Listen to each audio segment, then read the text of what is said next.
World IVF Day, 10 IVF myths to IVF always works on the first try. Success isn't guaranteed. Many couples need multiple cycles. Age, fertility issues, and embryo quality all impact results. It's a process, not a one-time fix. IVF guarantees twins or triplets. While IVF increases chances of multiples, it doesn't guarantee them. Most clinics now transfer fewer embryos to reduce risks, aiming for healthy single. IVF is only for older women. Many younger women with medical or genetic issues also use IVF. Age affects success rates, but IVF is not exclusive to women over 35. Only rich people can afford IVF. Though expensive, options like insurance coverage, financing plans, and government schemes make IVF more accessible today. Many middle-class families seek treatment successfully.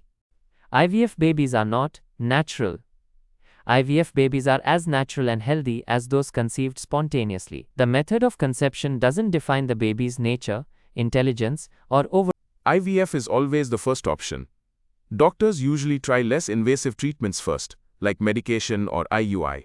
IVF is often a later step after others fail, not a starting point. You don't need to worry about age with IVF.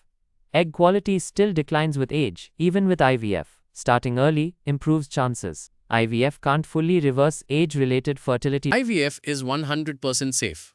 Though generally safe, IVF carries risks like ovarian hyperstimulation, multiple pregnancies, or emotional stress.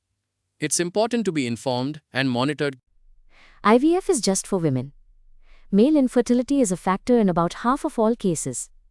IVF often involves sperm retrieval, ICSI, or other male-focused treatment. IVF always results in pregnancy. Sadly, not always. Success rates vary by age, health, and clinic.